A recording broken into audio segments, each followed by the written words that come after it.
Testing 1 2 3. Testing 1 2 3.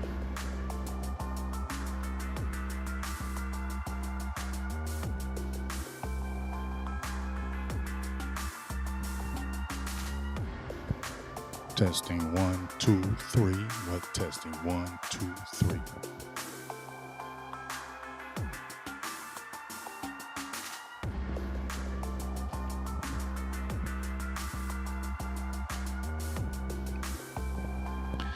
What up, y'all? What up? What up? What up? Get on in here, man. We're gonna have some fun today. I mean, I think we're gonna have some fun because this is unscripted. This is straight truth from my heart, my thoughts, and I want to hear y'all. We just gonna have some fun today. So get in here, man. No guests, no nothing. Just little old big game James. Get in here, man. Let me get some shout outs. I see a lot of people up in here. What's up with you? Tyrone Church. What's up with you, dog? Brian Parsons Sr. A Love. CQ was good. Jay Lombardi, you know what it is. Perry Locke was good. Cowboys fam only. Rome in the building. What's good with you? Oh, is that Rome or that's my dog. That's my dog, Jay Tuck. My bad. I couldn't tell because I said my bad. What's up, Tuck? What's up, Tuck? How you doing? My dog jumping in. I'm just off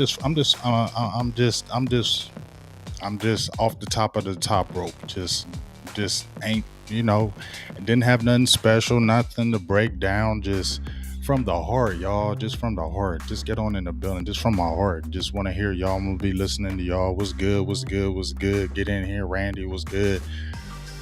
I was like nervous before I got on. I always get nervous before I go live. I always get nervous, but I was like super nervous because I was like, man, I don't know. I'm just gonna be talking from the heart today. Just like, I ain't gonna be talking about nothing special or anything like that. I'm gonna just be talking how I feel about this team, though.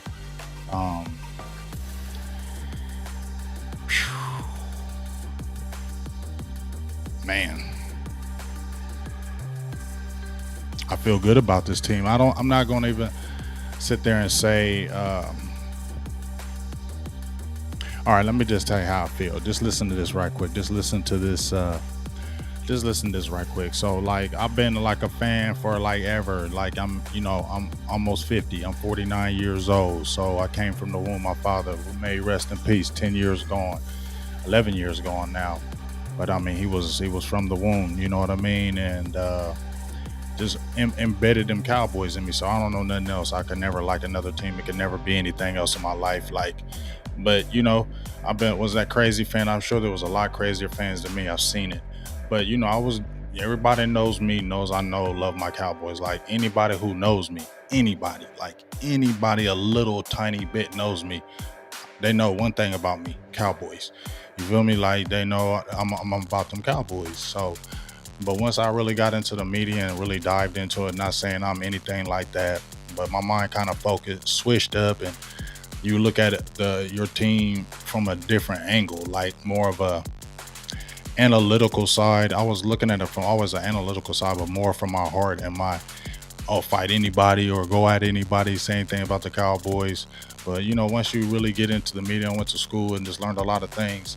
It made me change my thoughts. I still love my team, but it made me change my thoughts, how I really view the team and how I can't really get emotional and have the highs and lows with the team all the time, because it's great. You feel me? And with that Garrett stuff, it just felt like it was no hope. I don't know how y'all felt, but I just felt like it was no hope. I didn't know what was going on. I felt like as long as Jerry kept Jason Garrett there and kept doing this thing, then Dallas wasn't never going to win no Super Bowl. So I just kind of started getting my heart and mind just ready that's just not going to happen. Like, I'm just always going to root for my team, but I'm just going to get my heart and mind. They ain't going to no Super Bowl no more. I'm just not going to think about that. That's why I just started thinking, because it just felt like it's just going to be the same thing over and over. I'm just tired of it. Like, and I ain't nobody, I'm just a fan, but I'm just from the fan side. I'm just tired of seeing that. Like, you'll be wanting tired to see it at your job. Like you'll be tired of wanting to see it in your life. The mediocre. Like you have talent, but you just can't just doing same goofy things. And I just think that nothing was really gonna change. But um,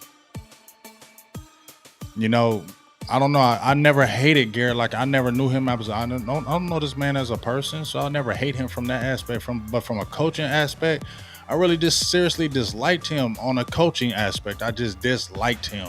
He made me mad because it was too many times that Dallas should be winning these games, and I got tired of hearing these same people talking the same trash week in and week out, saying Dallas is a accident waiting to happen. We know Stephen A. and just people in general, people who know me, always hit me up like, yeah, your Cowboys about to choke. That's what they always do. They always choke, and they choke. You feel me? Like that's been the mantra.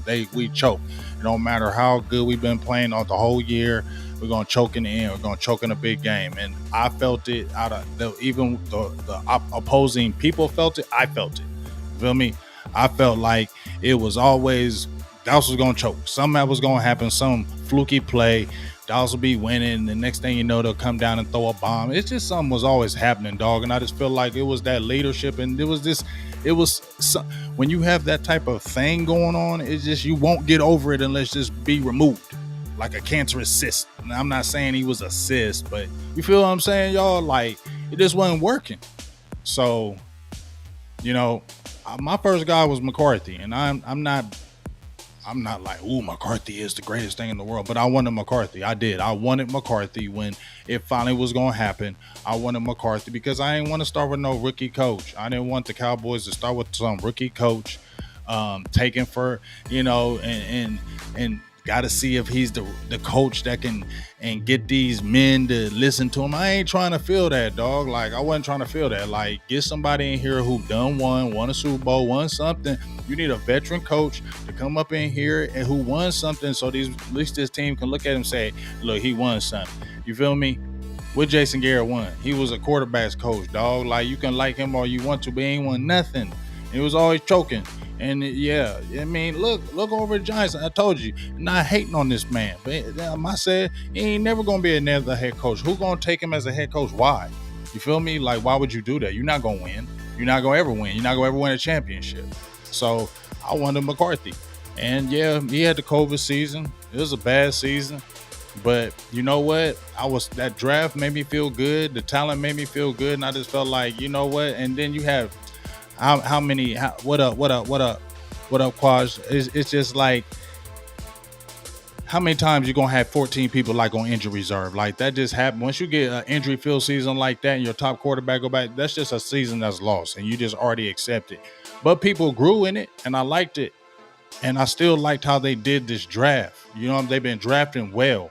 I still like them to get a big dog in the middle. They got some serviceable players. I ain't hating on Brent Urban or Carlos Watkins. Also been playing nice. Bohanna. But, Dallas needed that. I mean, let's keep it real. My opinion. Let me just hold on. Let me see something right quick.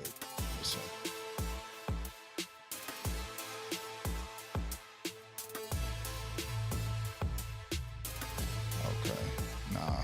Just in my opinion, man. I think that's what separates the Buccaneers from Dallas right now, because I don't really feel like there's no team, and I ain't even been, and just looking from a side looking from this team in the NFC, Tampa Bay, and I really want to play Tampa Bay again, because Tampa Bay is the only team, in my opinion, that poses the challenge to Dallas. And it's different because Dallas has finally got athletic players, young athletic players that are cheap, and they don't got to worry about this contract for the next 3 or 4 years, so they can just play with reckless abandon, and that's what you want. And you got depth, and Dallas ain't had that along. That's the biggest thing. Dallas ain't had that depth. That's what's getting me excited. Dallas ain't had that depth. I'm just talking from the defense side, because the offensive side, I'm gonna just be geeked and talk about that right quick. And I ain't playing none of y'all off. I just want to say that, and then after I say this, y'all jump on in. And then we're all going to talk about. I just want to get this off my chest, but like this young team is what Dallas needed. Like, they needed young dudes to go after um these other teams. Like, before, when it was just Jalen and LVE and Sean Lee, and then they had Joe Thomas and Xavier Woods, it was like you didn't have nobody else. You feel me? Like, you didn't have nobody else to choose. You didn't have nobody else to root for. Who was coming off the bench? Who was taking spots? You feel me? Like, and that's why they probably felt the way they felt, because who was coming off the bench and taking this spot? You know what I mean? Donovan Wilson just got ticked, but it wasn't really nobody that they could really fear that was taking their spot. You know what I mean? And now you got people, and hopefully that continues year in and year out. Now you got people that can take your spot, and that's a different feeling. That's a different change when you know people can take your spot, and these people are competing to take your spot. And Dallas didn't have that, and that's the reason when I watched them play defense last year and maybe last year and a half, it hasn't been. I'm like, Dallas ain't stopping nobody, dog. Like, I'm hoping and praying they get a turnover, but I know that when this, if it's a good, any decent quarterback is going to eat up Dallas. That's why I felt like on the defense, any decent quarterback is just going to eat them up. Whether it's the scheme, the players, they just going to eat up Dallas, and it ain't going to matter. But now, I feel like, I ain't saying like, oh, we's going to the Super Bowl, it's Cowboys Super Bowl. But what I am saying is, I feel confident now when the Cowboys play teams that Dallas can beat you. You know what I'm saying? On the defensive side, because like I said, that offensive side is crazy. But the defensive side, you got wave of players. Now, I think I mentioned Vita Vea, and he's the biggest key, because if Dallas had a player like him, it'd be over. In my opinion, it'd be over. If Dallas had a Vita Vea in the middle, it'd be over, because all those other guys would be so much. Osa would be so much better. You know what I'm saying? Parsons, all them guys would be so much better, because like I said, Brent Urban, he's good. You know, average. I don't, hope you don't get mad. Hey, I think you're all right, good, average, good player. Carlos Watkins, but those aren't the Vita Veas. Those aren't the Fletcher Coxes. They aren't the Hargroves or the Hargraves. They aren't those guys. And when those guys are in there, they make a difference. You know what I'm saying? They make a whole difference, and that's the difference between Tampa Bay and Dallas right now, is Vita Vea and Sue. You know what I mean? I think Dallas can definitely mesh them ends with Randy Gregory and DeMarcus Lawrence coming back, and then you can rush Parsons. You can slide Osa out. Golston's coming in, getting better. You still got Bradley and Nye. You got Bash. You got guys that you can rotate and move around to rush that passer. So I like Dallas's defensive ends. But that middle, that Vita Vea, that dog is different. And I think that's the difference right now when I'm looking, if they were to play again, Dallas would have to scheme really good. It'd have to be a really good play game by Kellen Moore, a very good coach game by Mike McCarthy, and a very well-coached game by Dan Quinn. Like, they would all have to be hitting on cylinders, because Vita Vea and them guys change the way you want to do your offense. Because, dog, I was just watching him, man, and man, you just can't move that dude. Like, and he athletic. He big, he athletic, he know what he doing. I mean, he's just a load, and one dude ain't holding him, and he wrecks offenses. You feel me? Like, he changes the game. And when you got that on defense, you feel it's like on your offense, it's like you feel better, because you can stop on defense because of that. You feel me? And yes, we play Arizona. They got Watt. They got a good defense. I think Chandler Jones. I don't know if Chandler Jones is out the whole year, but they got a defense. They got players, Buda Baker, but ain't that Tampa Bay. I know Dallas can beat Arizona. Arizona. They played Dallas last year. I watched the game. I'm sure y'all did too. It wasn't like Dallas was out of that game. Michael Gallup dropped that big touchdown early, and you were playing with Andy Dalton, dog. You didn't have a Dak Prescott. Dak Prescott still would have kept him in the game. You feel me? So, and I hope, because I think the stat came up. I showed it, and it was from Pro Football Focus. I know people be like, man, dog, I don't be listening to that Pro Football Focus. That stuff is stupid. I feel you. I get what you're saying. But listen to what I'm saying. When he was talking about, I'm gonna pull it up. I don't know if you can see it. You probably won't be able to see it, but I'm gonna pull it up right quick because it's kind of crazy. And he was talking about this 12 personnel as opposed to the 11 personnel. And I was just thinking about it because I was love looking at it. Basically, there are 11 personnel where you got 3 wide receivers, your 1 running back, your 11 personnel. It was just making sense. Like 2016, 60%, 2017, 61%, 2018, 68, 2019, 67, 2020, 79%, where he was just throwing the ball everywhere. 2021, 55%, where they say they're really incorporating the 12 personnel, the 2 tight ends. And it's making it where you can't really scheme Dallas. And Kellen Moore's offensive mind is just really coming out. You feel me? Like his brain is just like, because you can do so many things now. You saw where he was killing. I saw the Skywalker tape, and me and Billy the Kid was talking about. Shout out to Skywalker on that tape that he was showing. How Kellen Moore is basically doing what Sean McVay's and the other innovative guys are doing. Is basically you have a play, but you can. I mean, this has been since Little League football. This is not like it's something new. This is not something like this is unheard of. It's just, you know what, it's just a hot thing. But you get a play and you get the play, and it's like 7 different plays out of 1 play. Man, you trick a team. You run it twice, the same thing over and over, then it's a tendency. So now the defense thinks the tendency is coming when they see it again, and you come out of another play. Or you can, I just like how he's doing it. He's getting real familiar, 3rd year in the realms. I think he really understands the NFL now. Dan Quinn already feel like he knows it, and I feel like they're letting him have it as his team. Mike McCarthy is just chilling, ain't really saying too much. I ain't really been listening to his press conferences, but I mean, it looks like he just be chilling, and I like that. Just be chilling. He ain't saying too much, and just letting the train run, you know, letting his guys work. And, you know, I look at the schedule, you know, not even being cocky, but it's not. I'm just only Dallas. It's the truth, in my opinion.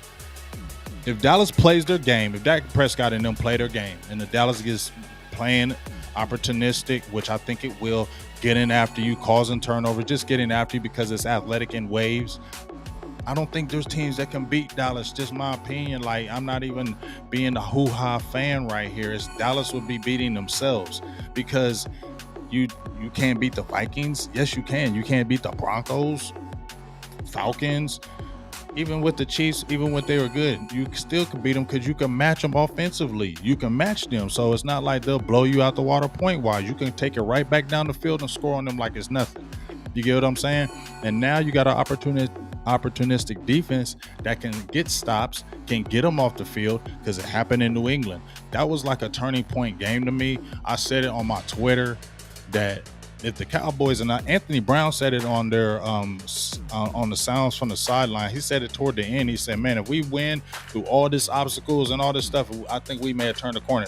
And I said it too. And I didn't even hear that, you know, before that. I was like, man, if Dallas wins this, because Dallas notoriously, you read it in the papers, like I read it in press clippings, I read it from writers. Everybody thought, well, it's the same old Cowboys. They're going to choke it. They're going to lose this game because they always do.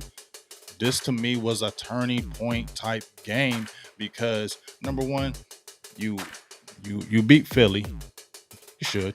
You beat the Giants. You should. That San Diego game, that could have been an L. And to win that game and how you won it, that was a great thing. So that proved grit.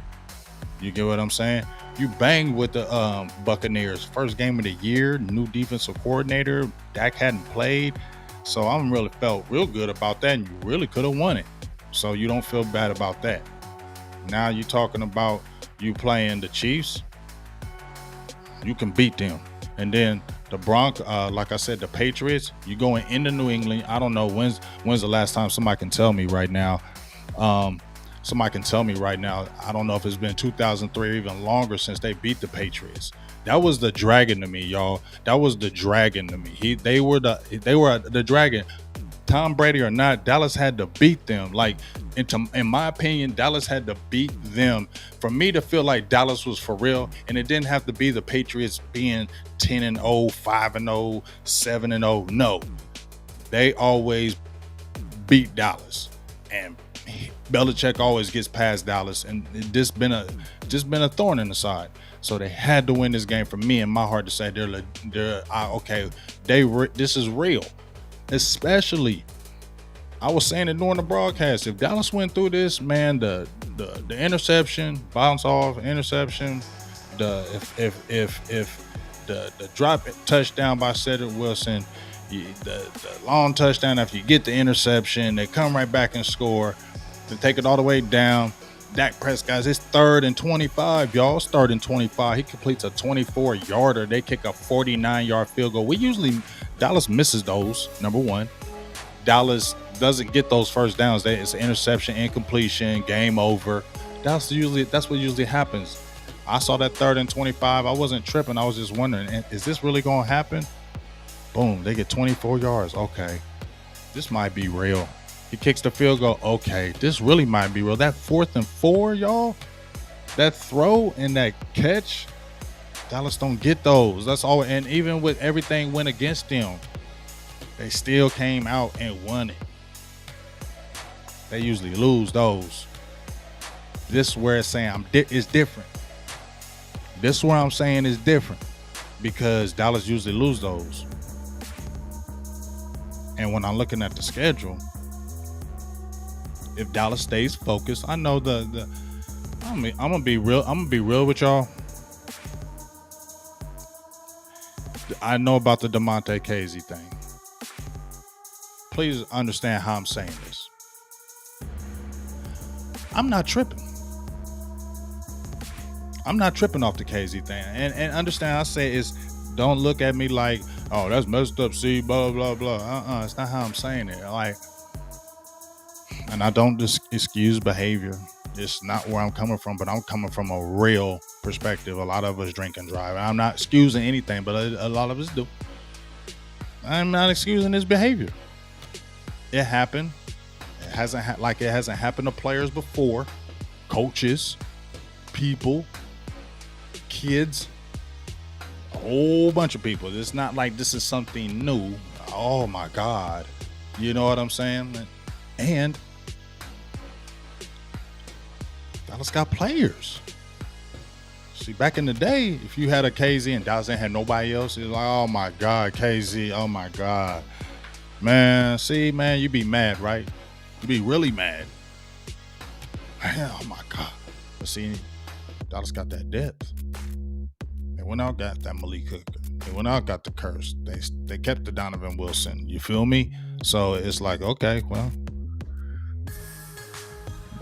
now that player is going to suffer. You feel me? Now, hopefully that player will see, okay, I messed up. I lost my spot. I was doing my thing. But I might not get my spot back now. You feel me? So the player hurt himself. So the player's going to, I would think the player's going to bust his tail, especially when the team is 5-1. That the player's going to be like very remorseful and be like, yo, my bad. I messed up and I want to get back in the graces. He's going to bust his butt because he's going to feel like I'm in the middle of a good thing right here. And not only I'm in the middle of a good thing, I got competition right here. So if Malik Hooker comes in and starts balling, and Donovan Wilson and Curse are all playing very, very well, why would you throw a KZ back in there? You feel me? So the player is more on the player. So I think that's where Dallas covered themselves. I got to give the baby Nudge Jones and them props. They covered themselves. They got not just one. They got not just two. They got three. They got three of them back there. And they got them at a low cost. They didn't cost a lot of money. So it's not like you hurting for people sitting out and things of that nature. So you did it smartly with the money. So a lot of things are kind of just falling into place. I don't know where it's headed. I really don't. But I honestly say it feels good because I feel like the first time in a very long time, y'all, I feel like the Cowboys can beat anybody. I knew they could beat teams before. I knew they could beat the teams before because they had the talent. But would they beat them? You feel me? Like, would they beat them? I knew they could beat them, but would they beat them? Now I feel like, because Dak is playing different, dog. Like, I think I heard Jay Tuck, and he said something very poignant to me. Well, not to me on this channel. I don't know if you're still in here, Tuck. Um, he said something that was, man, it was 100% on point. When he was talking about when Dak got hurt, he got a whole chance just to sit back because he hadn't played. He got to sit back and just watch the game, watch coverages, and watch film. And you know damn well Dak Prescott is that dude. That's what he does. He'll do it all day because he wants to be the best. He wants to live up to what people, his own, not to what people. He wants to live up to his own. But he also wants to let people know that, look, I've been fighting this and been underdog all my life. I'm going to prove to y'all and let y'all know that I'm the guy. And, immerse yourself in that playbook, immerse yourself in the game, just watch film. And you can tell he's different, dog. Like, I remember watching Dak back in the day. I ain't never wavered from him. But I remember in 2017, when they played Seattle, I was mad. I gave a rant on Dak like no other. I was just mad at him because I was like, man, he can't see the field. He just be standing there holding the ball forever, dog. The game is if they get up 10 on Dallas, it's over. That's why I used to feel about Dak. That's just my true feelings. And this was back in the day. I never wavered from him, though. I never wavered from you, Dak. I'm just letting you know I never wavered from you. I'll stay with you the whole time.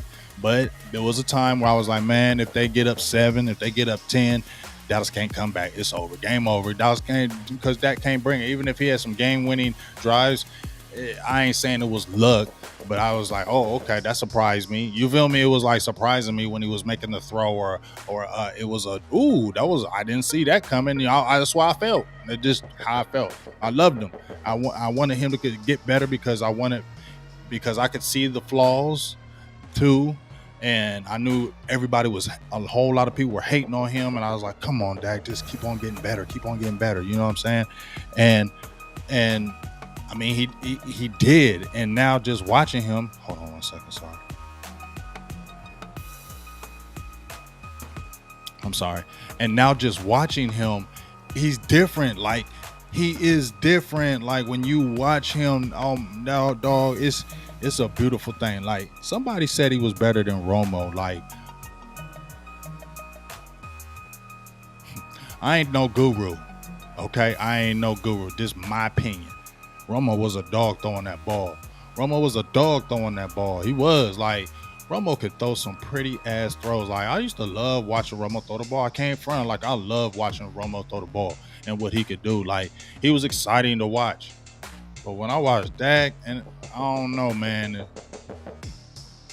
Dak is, I don't know what to say about that.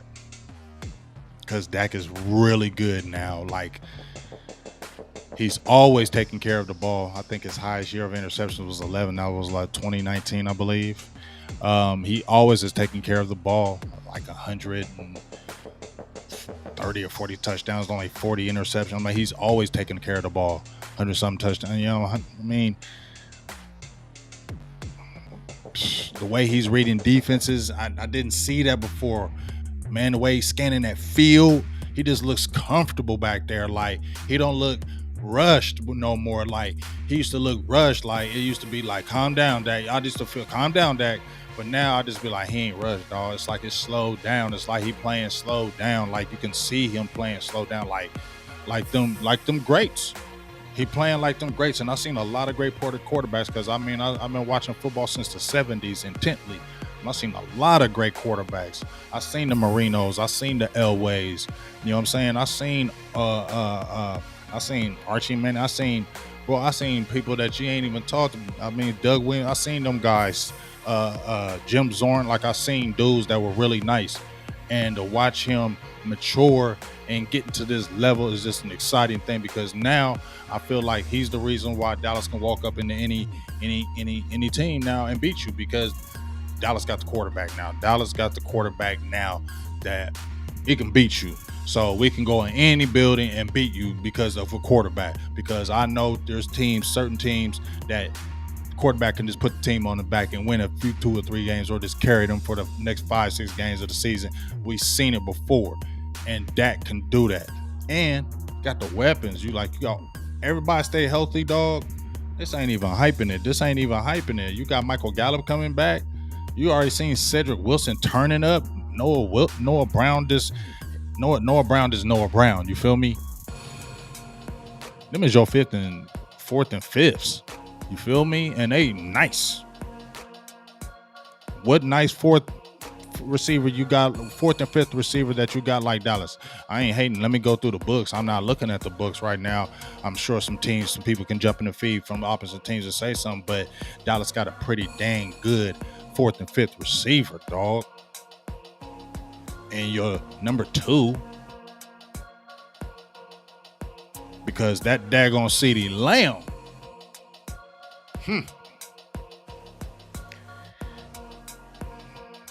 Yeah.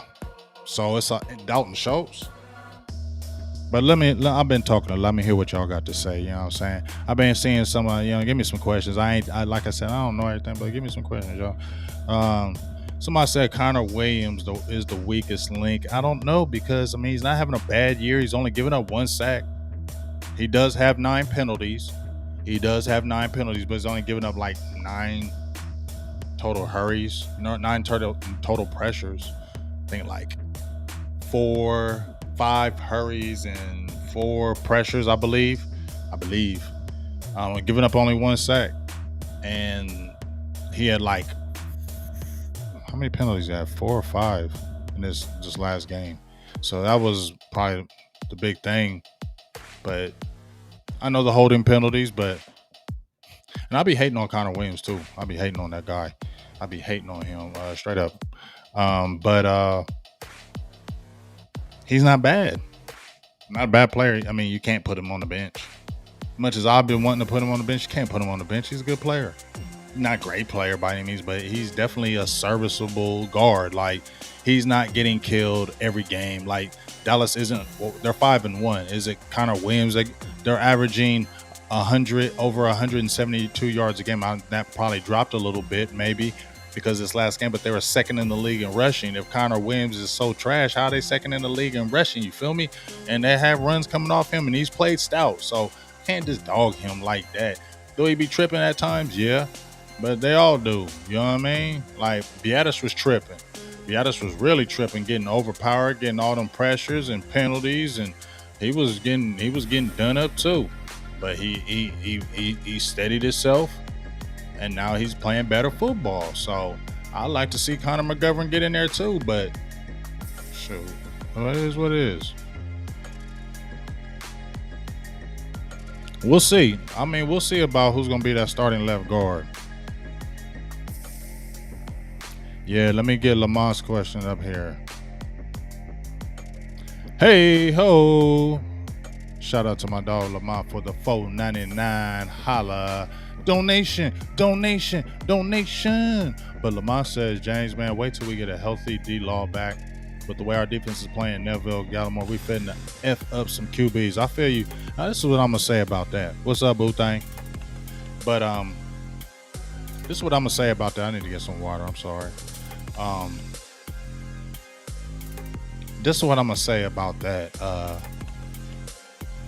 I talked about it with my dog Billy the Kid. We talked about that Monday, and when we talked, we was just saying, I was saying like, D-Law's gonna be motivated because, number one, people talking about his contract. It don't have like players don't be listening to that stuff in the media and that. Oh, I don't watch TV. I don't listen to. Yeah, you're a lie. Yes, you do. I wouldn't try to listen to it, but I'm gonna listen to some of it. And when they chirping out there talking about all Parsons is playing good, all this guy's playing good, all they young, you 28, you getting broke up, you got a high cap salary, you might be cut. It could happen. Like, let's not act like it couldn't happen. You know what I mean? Saying don't act like players don't look at that either. And everybody ain't been talking about you no more. Everybody's been talking about everybody else on this defense. So you know what? You want to come back and prove, guess what? I'm D-Law. Don't forget about me. Don't forget, I'm the one that been doing this. You know what I'm saying? I'm the one that been wrecking shop. And I feel like this is a good thing because he's going to come back motivated. I talked about that Monday with Billy the Kid, and he came back on a tweet, I believe today or yesterday. Like he said, he's hungrier than ever. He's sitting back there chomping at the bit because he wants to get out there and contribute. He wants to get out there and get some of this magic. And he's going to make this defense better. Neville Gallimore, everybody is excited about him. I want to see. I'm going to keep it real. I got my reservations on Gallimore. I'm just keeping it real. I'm not saying he's going to be a star. I think he's going to be a good player, but I don't know if he's going to be a star yet. I need to see that because he's got to. Everybody's pumping up Neville Gallimore like he's just going to come in and be the difference maker. We need to see that. I mean, he had a good. It's almost like we saw with Diggs. Like we had to see it first. You were thinking it could happen, and yes, Diggs took that next step. He did, but he's playing in that middle. I still got to see that because Dallas is missing a piece, and Gallimore got bigger. You feel me? But is he that dominant 3-tech like a Vita? Is he like a Sue?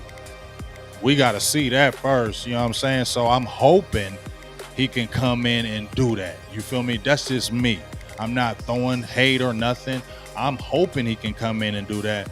But I can't just say, oh, we getting Gallimore back and that middle going to be straight. I ain't saying that yet about Gallimore. But I'm definitely saying that about D-Law. D-Law is definitely going to make a difference when he comes back. He's definitely going to make a difference, a big difference in my opinion. Let me get a question in here.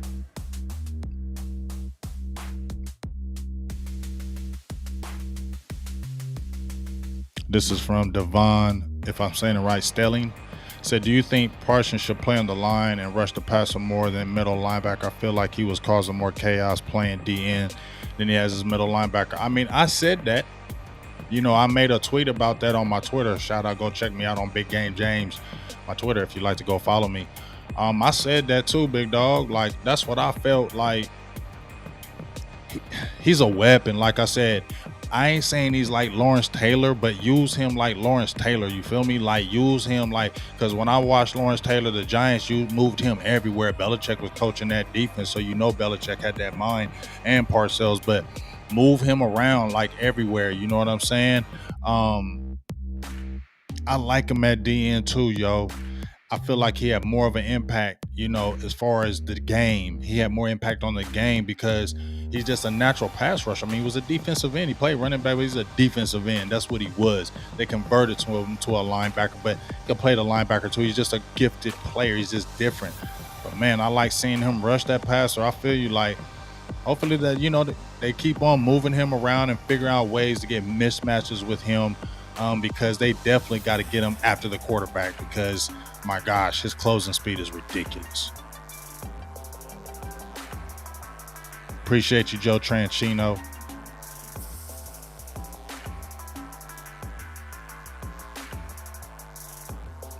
Okay, you can say he's not making no difference. That's cool. I disagree. Let's get Mark Elliott says, whatever happened to Tristan Hill? That's my number one. That's not my number one question, but that's my concerning thing. My concerning thing is, that's all I can do is shake my head right now. You know, I don't know what's going on. I hear stories, but I'm not going to say things. I hear things, but I'm not going to say anything because I don't know for sure because I'm not there. But I hear things. It's just frustrating because the kid does have talent no matter what people say. He got talent. I don't know what's going on in his head. My guy was training him and he said everything was good. It was concerning that you had the injury and Blake Jarwin had the same injury. He's back and playing and you're still out. I don't know where the mind frame is at. The talent is there, but I don't know. It could be a lost cause. I don't know. But, man, if he ever could come back, Tristan Hill will be a great, and I'm talking great, addition to this team if Tristan Hill came back. For real. That one hurts. Hope he can come back.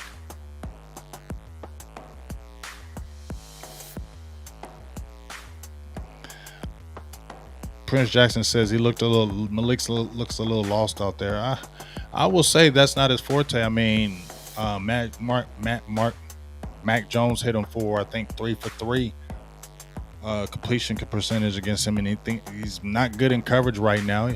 But that wasn't his forte in college. I mean, he hadn't played a lot. You know, shout out to you, Willie Stowe, for the $1 holla. Appreciate you. Hey ho, appreciate you for the $1 holla. But that wasn't really his forte. So he's gonna, you know, teams are gonna see that and probably try to expose that. So he'll get better. I feel like he'll definitely get better. I think this Cowboys need to figure out a way to, find out what's the best way to use Micah Parsons when he's attacking an offense.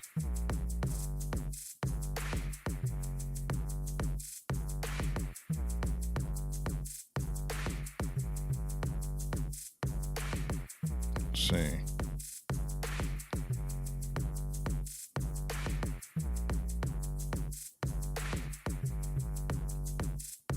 Yeah. So, I mean, like I said, I think he's going to make a difference. I don't think he's going to come in there and be like, oh my God, Tristan Hill. Nothing like that. I'm not coming like, oh my God, Tristan Hill's going to be the next, but with his athletic ability, he's got good size, quickness off the ball. If that knee was good, because that's a concerning thing. Because if you have a knee injury, you can't push off of it. If it's a bad knee injury, if that's what it really is, then that's going to be bad for him, because that's was his calling call, in my opinion, was his quickness. Good size, but his quickness off the ball, penetrating the gap, and I feel like that could be really used with this type of defense and the way Dan Quinn plays it. That's why I think he would be a great addition. But I think Dallas is, I think John Owens, shout out to John Owens, he said it. I think a lot of people, if you look at it, Dallas has had that one dominant D tackle like Tampa does. It'd be over. It'd be over, in my opinion.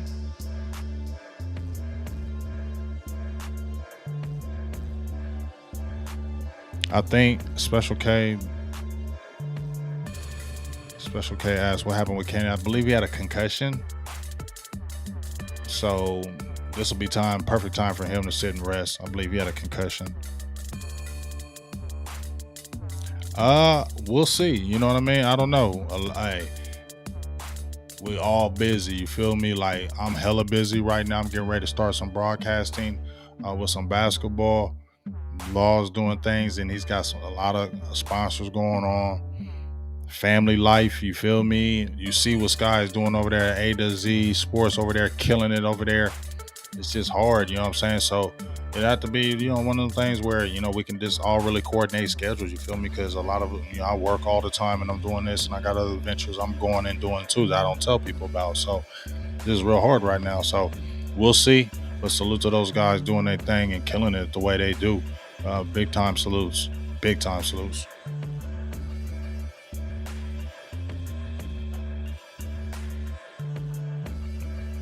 No, I don't want to play no Diggs.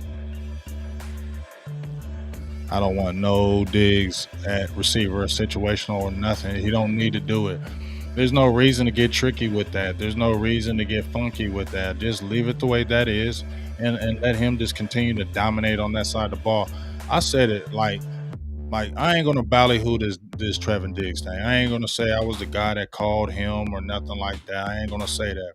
But I was heavy on Diggs in that draft, dog. Like, I was heavy on Diggs. Like, that was my guy I wanted to draft. Like, I mocked him. I was on Diggs. I was like, that's the playmaker the Cowboys could use, because I always go to these guys' high school background, because I coached a lot of young kids, and when they go into high school, and you can see their positions that they play before they get to college, or they were really good at. When you get to see them in youth football and little league, you get to see them in the positions, and when they go to high school, it's really up to a coach. You know what I mean? I got a kid right now, Julius Wood. He's playing for East Carolina. Go check him out. Strong free safety, about 6'2", about 215 pounds. When he was playing with us, he was playing receiver. You know what I mean? But he was a dog safety, and we were all talking like, man, let him play safety, because if he plays safety in high school, that's his position. We were seeing that he could be a nice receiver. He was a dog, and he was killing everybody. But it was like, if you want to see him really get his true potential, move him and play him as safety, because of his size, his speed. You can use that because he's a receiver by heart, and he knows how to track the ball and go after the ball. So we all were like, me personally too, I really pushed it to Wood, and it, Stevie, and I pushed that to you, switching playing safety when he was in youth. I said, because he's a playmaker at offense, and that's what is going to correlate to Diggs when I'm talking. Julius was a playmaker on offense. Like, he was an offensive guy. Like, that's what he did.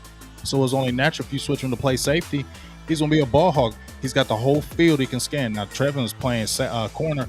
But we're like, he can scan the whole field. He has the size, he has the range. He's going to be able to pick the ball out the sky and take him to the house. He's going to be a ball hawking safety. And that's what he was. When he transitioned to high school, they switched him to safety, and it was all she wrote. He turned up, was getting picks out of the air. It was like a natural thing to him. And I feel like the thing with Diggs, when I watch Diggs, he looks like a receiver, dog. Like, he's built like a receiver. Like, he looked like a long, lanky receiver, dog. Like, kind of like he is built like Deion, because Deion was like long and kind of rangy. You know what I mean? And when you looked at Byron Jones, like, I can tell you the difference. Like, when you looked at Byron Jones, he just looked stiff. Even though Byron Jones was athletic, he still looked stiff to me. Like, I can't explain it. Like, he looked awkward. It looked like he was never gonna be that guy that you see what Diggs does. I was never gonna see Byron Jones do what Diggs does. Never. He's not ever gonna do that. If he does, that'll be 100% surprised. I'm not gonna do nothing crazy. But if just can't gonna see no Byron Jones do that, because he was always weird. Like, his body, like, getting interceptions, like, he wouldn't break on the ball naturally. Like, he wasn't on that. Like, they were using tennis balls with him to make him. I remember I was watching them do drills with him when they were trying to make him be able to catch the ball with his hands. You know what I mean? And be more of a ball hawk. Like, oh, this is the year he's gonna be a ball hawk. No, he was never gonna be a ball hawk, because it was never like that in college. He was never that. He was just a guy that was gonna play you really tough, stick to you really tough in coverage. He's got good athletic ability, had good size, and he can play you tough, because he's a tough-minded player. He'll play you tough. So that's what he was. Trevon Diggs is totally different. Like, you see him walk up to the line of scrimmage, you can tell that he gonna go after that ball. Like, when you're all-state receiver your junior and senior year, you cried when Nick Saban switched you, because you was receiver your freshman year. You were taking kickoff returns. You were really injured. You broke your foot. You got benched your sophomore year over somebody else. So you really didn't get no work. Your junior year, you was turning up a little bit. Then you broke your foot like 6 games in. So you really only had like 1.5 year as a cornerback to really turn up. All the rest of that time been offense. Played a little corner in high school, but it been offense.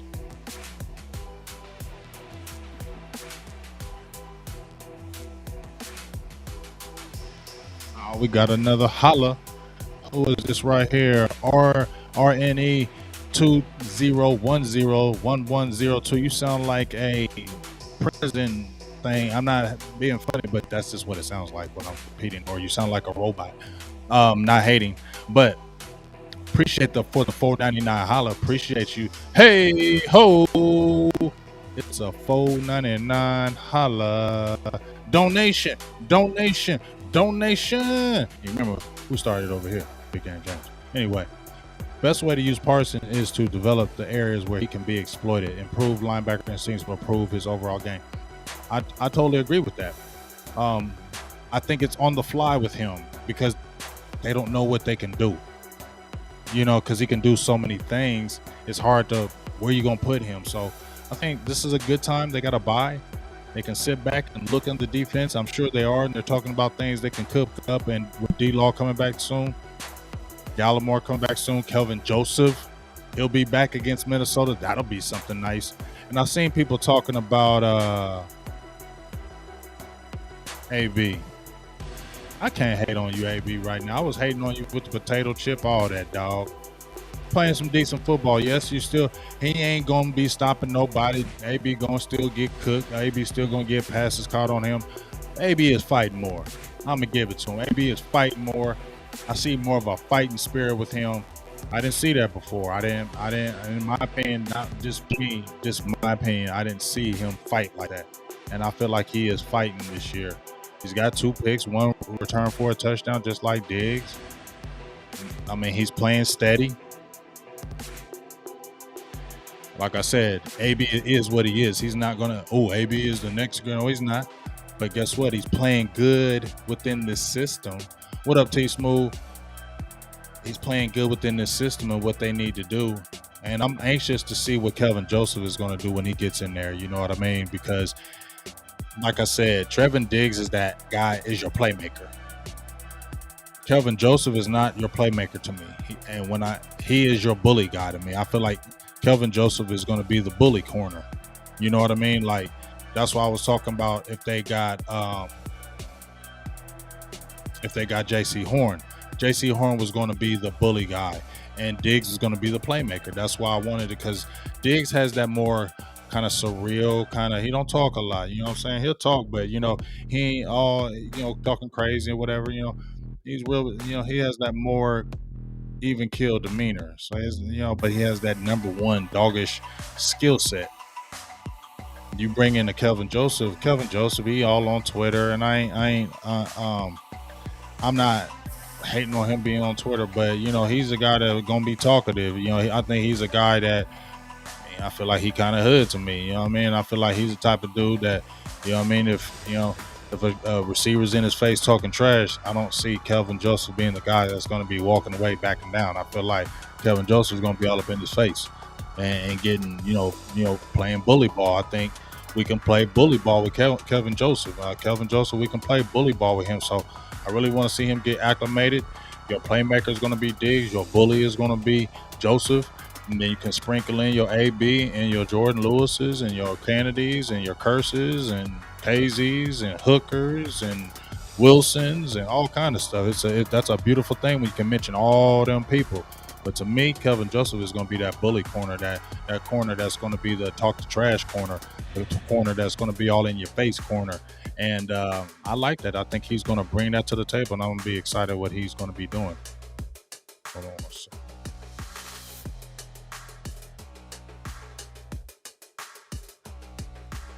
Sorry about that. Something came up right quick. Oh, let's talk about yes, Wilson did play in the Patriots game, and he played like 14 snaps.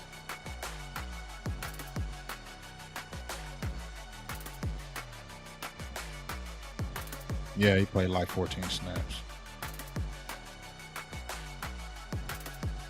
Yeah, and if we're talking about Cox, um, I think this is like I said, this is a great time that the bye came, because guys are going to be continue to get healthy, and that's another week of installing defense, another week of installing different plays, moving guys around, and Cox is going to be another week inserted in this defense. So I think they're slowly bringing him along. I like what they're doing, not throwing too much on his plate, not exposing too much, not putting too much on him right now. Slowly bringing him along, because they don't have to throw him in the fire, and that's the good thing about it. They don't have to throw him in the fire. What's up? What up, Dallas Peppers? But yeah, they don't have to do that with him, and I like the plan that they're doing, and it's good. And when Cox really gets it, when he really can get that playing time, because he's going to take Keanu Neal's spot. That's in my opinion. Yeah, that's what I feel, Mark Elliott. I ain't hating, but I mean, I ain't trying to call it that, but that's what it feels like. That's what it feels like to me. Straight up. But oh man, I mean, Randy Gregory, Prince. I mean, Randy Gregory is, we've been talking about it for so long, but if you watch that Sounds from the Sidelines, I really like his cocky attitude. Like, I really like Randy Gregory's cocky attitude. Like, yeah, they can't even stop me unless they doing this. They can't stop me unless they doing that. I told you what. I hear y'all talking over there. Now y'all ain't talking. Now you ain't running. I love it. If you didn't watch this Sounds of the Sidelines against the Patriots, go listen to that. Go watch that. That's just listen to those guys. And Randy Gregory, I just love his confidence from what he came from. What he's been fighting, what he's been dealing with, and to see what he's doing, 4 sacks. I think he has like 24 pressures around that time. That damn bend. But he's using other moves. He even said himself, I got away with my athletic ability and bull rushes. Now I'm trying to do other things. And you see him when he did that first move, he did a hand swipe down. The offensive tackle was not even ready for it, and he blew right past him. Then the next guy, when he beat him on the second, just straight bull rushed him. He didn't think he was coming with that power. So he's using different things. That's what I love about Randy Gregory. He's definitely one to expand his game. He's definitely one to get better in his game. But honestly, bringing Dan Quinn, when you have a coach that can really bring that out of you, when you got a coach that it's nothing like having a coach. I had great coaches. I had coaches that I will not forget to this day, that I love to this day, that I call coach. I will not call them by their first name. I call them coach. because I'll never forget the impact they did on my life and how I wanted to ride and die for this coach. Like I have a few coaches that I would, when I was playing, that I rode for these guys. You know what I'm saying?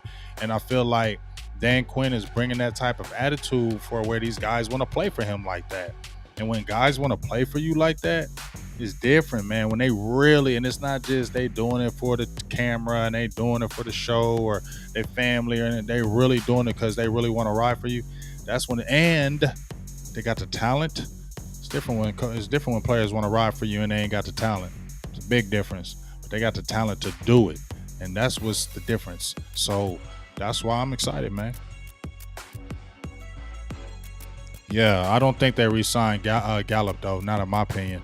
Definitely, I'd like to see what that. But we're looking too way ahead. You definitely got to get Randy Gregory signed. Curse, that's something to be looked at in my opinion. Gallup, I think Gallup is gone.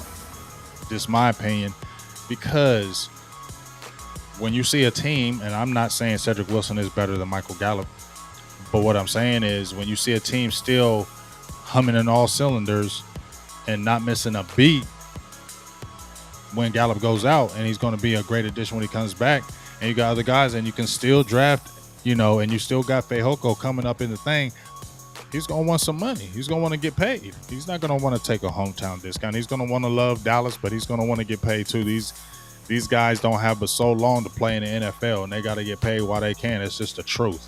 And we see, I don't even know if CD's the number 2. CD's like a 1A, 1B.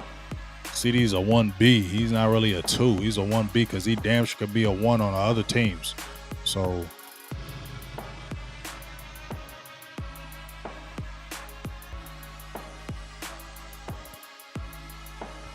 yeah, Jay, that's what I'm saying. When I saw him get injured, not just Jerry, Steven, when he got injured, I watched to see how this offense was going to play without Gallup, because I'll be like, damn, we lost Gallup. But, Kellen Moore said Cedric is going to just step right in. It's going to be good. You feel me? So I was looking like, okay, offense ain't slipping. You still dropping 40. You still dropping 35. You still getting 500 yards back-to-back games. You still are throwing for 445. You still throwing for 300. You know what I'm saying? And Cedric Wilson is not. He's contributing. He's turning up. You feel me? He's contributing. So as soon as Stephen Jones is looking at that, let's just keep it real, in my opinion. He's like, okay, I love you, Gallup, but we're not doing that. We can win without you. And that's business. That's what it is. That's business.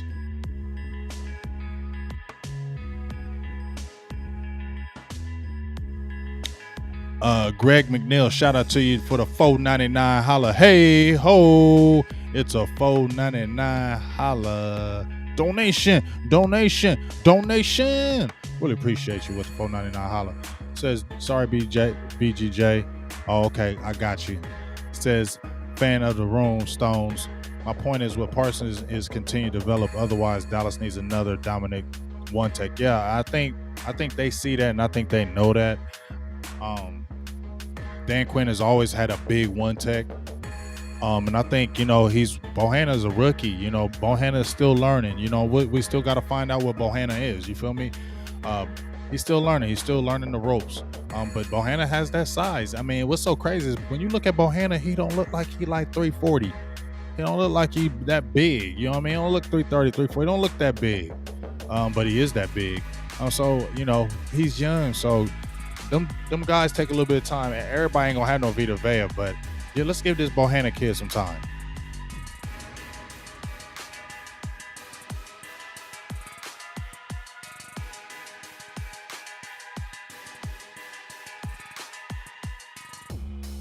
Let's make sure we're hitting that like button up in here too.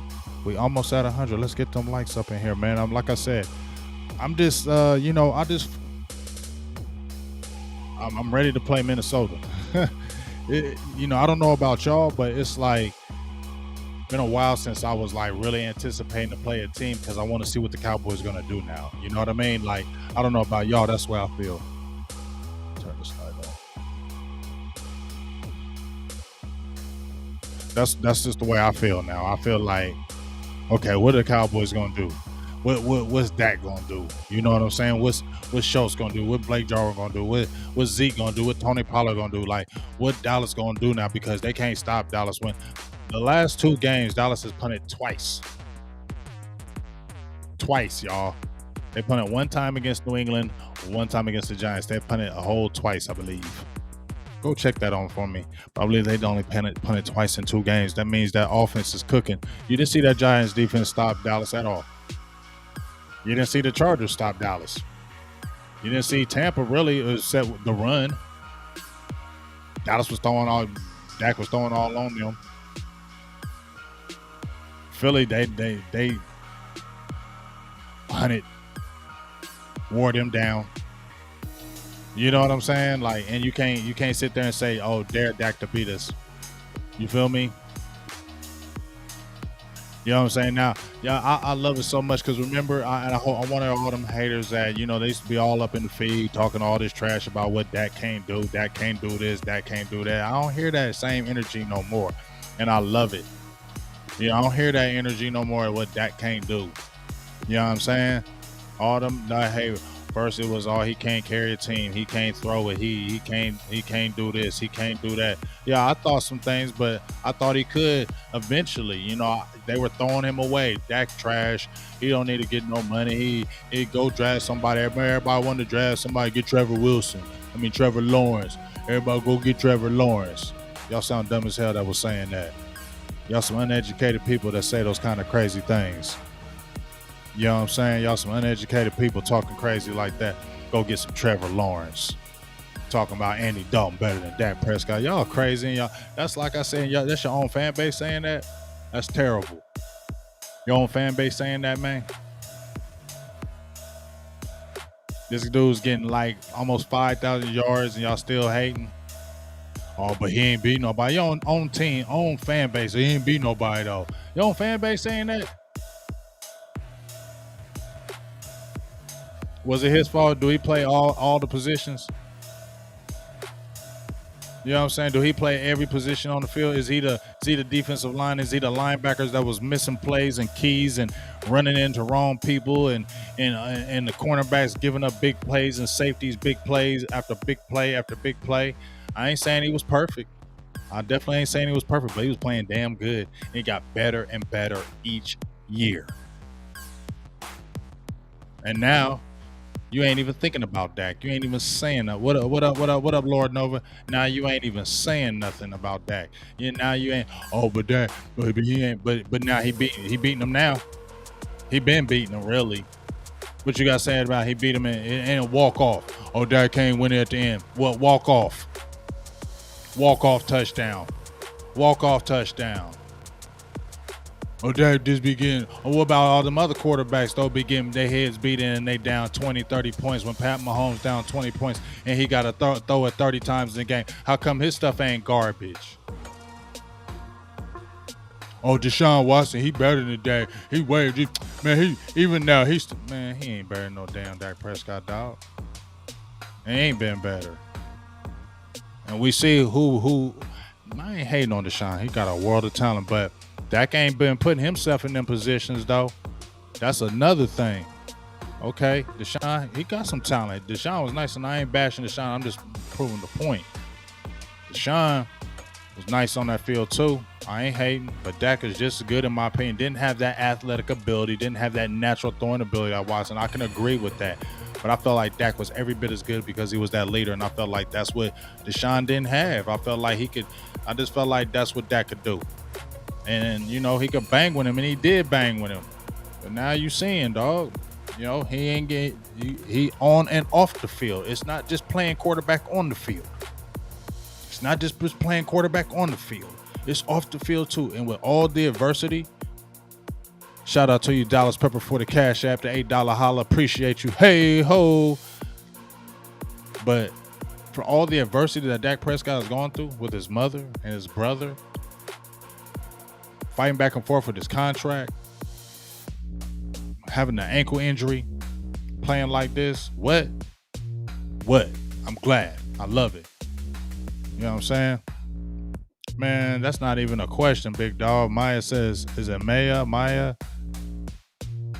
Schultz or Gallup, that's not even a question. I'm taking Schultz. And that's a guy we can talk about right now, too.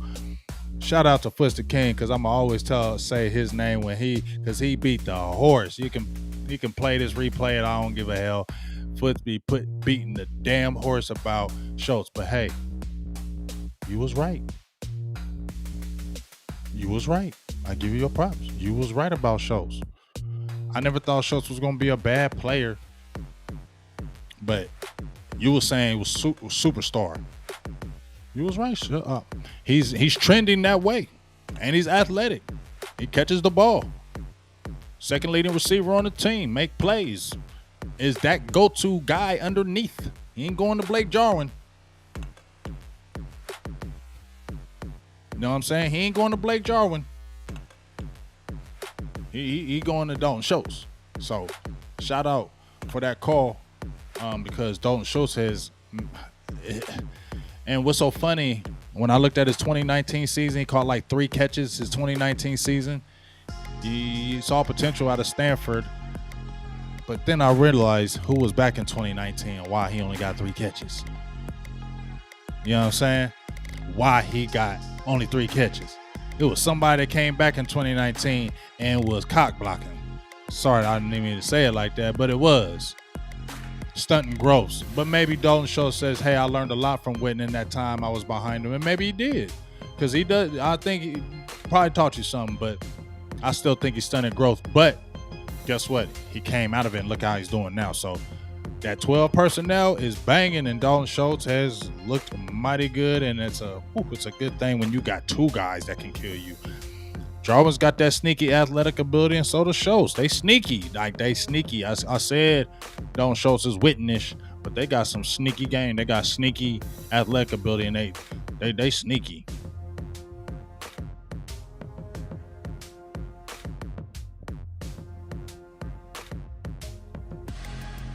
Prince Jackson, okay. Let me get that question up there. My bad, dog. That's a damn good question. How does Collins fit in? Are we really going to bench Steele? Yeah, you're going to really bench Terrence Steele. You're really going to bench him. Yes, you're really going to bench him, because it's different than the situation to me with like J-Ron Curse and Donovan Wilson. And I'm going to tell you the difference and say this is my difference, okay? And tell me how y'all feel what I'm about to say right here.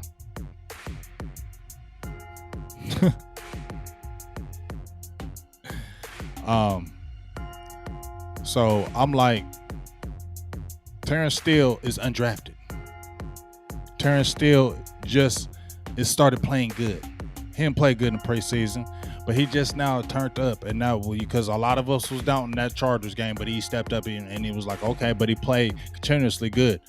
So just because he's played good like 4 games, 5 games, Collins played good in that Tampa game too. Go look at it. He didn't give up no sacks, gave up like 3 pressures, was one of the highest graded players across the board in that game. So he didn't play bad either. He's a Pro Bowler. He's better than Terrence Steele. He is. Like, Terrence Steele's a good player, but La'el Collins is better than him. Like, as a tackle and as a guard. Like, he's just better player than Terrence Steele. So why are you gonna stay with Steele? Like, and we know what happened with the La'el Collins incident, and that's the only reason why he was not drafted. Because if he didn't have that incident, he would have been a surefire first rounder. No less than second, but surefire first rounder. You feel me? Terrence Steele undrafted, first rounder. First rounders always, and he just got that big money, man. Come on, dog. They're not gonna do that. That's not gonna happen. Now, the Donovan Wilson thing and the J-Ron Curse is different, because Donovan Wilson was drafted, in the 5th round or 6th round? And Curse was, I believe, undrafted.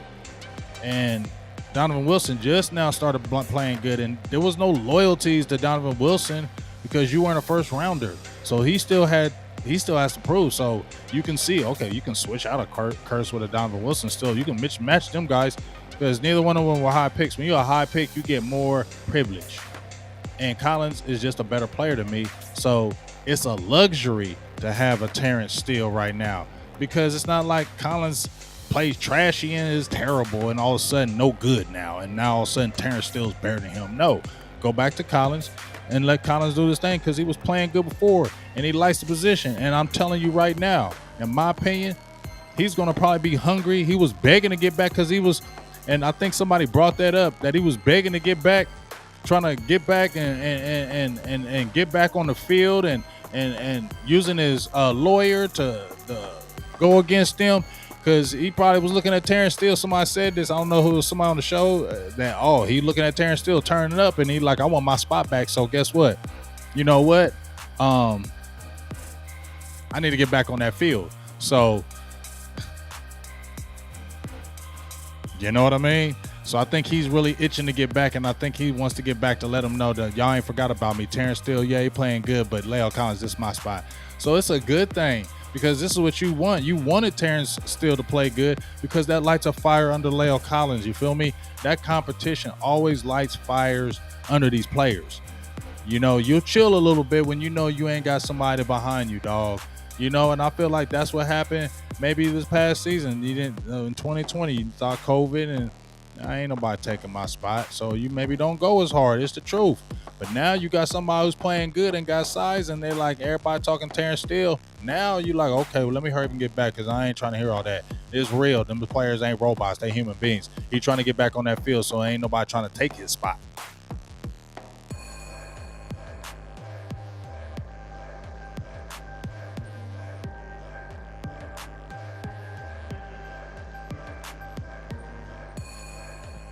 They ain't going. Here's the thing, though.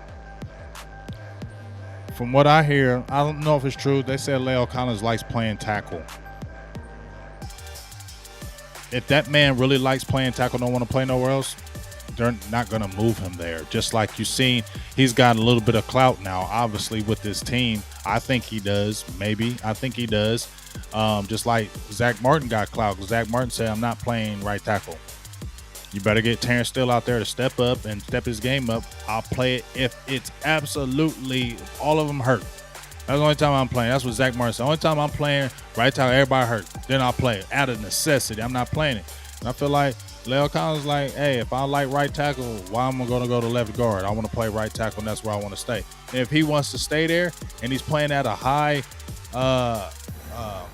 level, why are they going to move him to guard? That doesn't make sense. This is his choice.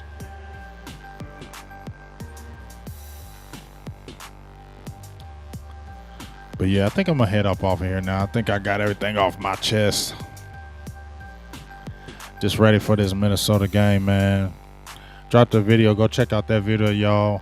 Might drop an offensive video, but go like that video, y'all. Go view it, like it, all that good stuff. The defensive video. Just some plays against the Patriots. Little bit of chink in the armor. You could see Dallas got exposed a little bit as I get ready to head off here. Dallas got exposed a little bit in that run game. A couple of runs by Damian Harris he had two 22-yard runs. One was where Bohanna overran the play, and they did a good trap block, I believe, on Carlos Watkins on the other one. But their yards, they were trapping very good. They pulled good. Their double teams were good. And Harris ran hard, so those were hard runs. So you could see where, like the Vita Veas and those stout guys, where you can move a Brent Urban if you double teamed him. You can move a Carlos Watkins if you double teamed him. Bohanna, he can't really do that, but he's a rookie. You feel me? He's still young in his game, so that's where you can see it got exposed a little bit. I like how the Cowboys kind of toned it down toward the end, but that's something to definitely look at going forward. You know what I'm saying? Definitely look at going forward with that run game. Dallas was only giving up like 79 yards a game. They gave up over 120, I believe, in that game against the Patriots. So they got 2 weeks to shore that up and see how that happens. And like I said, we'll see how Gallimore comes back. A lot of people saying you're welcome. He's saying he could, people saying he can make a difference. We'll see. I hope so. And he definitely got bigger in my opinion, but let's see if he can make that difference in that middle, because Cowboys will need that going forward, because they're going to be playing some tougher teams. They're going to try to run that ball on them because they're going to see that and maybe try to exploit it, see if they can run in that middle too. So But yeah, man, I really appreciate y'all. Go check out that video. As I said before, go like the video. It's been dropping. Um, Shout out to my peoples on the fantasy football, my big game James. I'm in first place. Shout out to Main Purpose. He's first place with me. Somebody else is in first place. I'm in sole position in the west side on the West Division. Shout out to my people. We 5-1 over here. We on a 5-game win streak. 2. You feel me? Members meeting is going to be popping next Monday. It's been a long time, but I've been hella working. I've been hella tired. I've been working a lot, minimum 50, and doing all these calling games and getting ready to do some other broadcast things, getting ready for basketball season, and doing this. So, and family life get crazy. You feel me? So, my dog Flex got his hat. I showed my dog he getting his Parsons jersey out. That should be anytime soon. We got a good members meeting coming up. The Lunatic and me and him are going to get together, do some more things. What's good with you? What's up, Josh? What's up with you? So we're just going to get those things popping next week as we get ready for Minnesota. Make sure you tune in and support those live play-by-play commentaries by myself. Yes, sir, 43. You know how we do. We're going to do a lot more things. Just gets hectic out here in these streets, dog. Get hectic in these streets. I'm only one person. Sometimes it get hectic, dog, for real. Just like now, I feel like a couple hours I got to go to bed because I got a long day tomorrow. But just continue to support, man. Stay safe out there. Take care. Like I said, I just want to kind of talk from the heart how I felt about the Cowboys. I feel like I like the direction they're headed. It feels good. I feel like they can beat anybody. I feel like they can bang with anybody. I feel like Tampa Bay is the one true test. The one thing that's standing in their way, I would love to see that as a championship game. Tampa and Dallas, I would love to see that as a championship game because I want that. I want the Cowboys to be. I feel like they can't go. If they were to go to the Super Bowl, they have to place Tampa Bay to go to the Super Bowl. Just like they had to beat the New England Patriots. I feel like if they were to be a legit team, they had to beat New England. That had to happen. It did. One more step into legitimacy. If they were to go to the Super Bowl, they have to beat the Tampa Bay Buccaneers this year. That's the team they have to beat. And I'd rather beat them in Tampa. I'd rather go on the road and beat them in Tampa. It would be sweeter. Yes.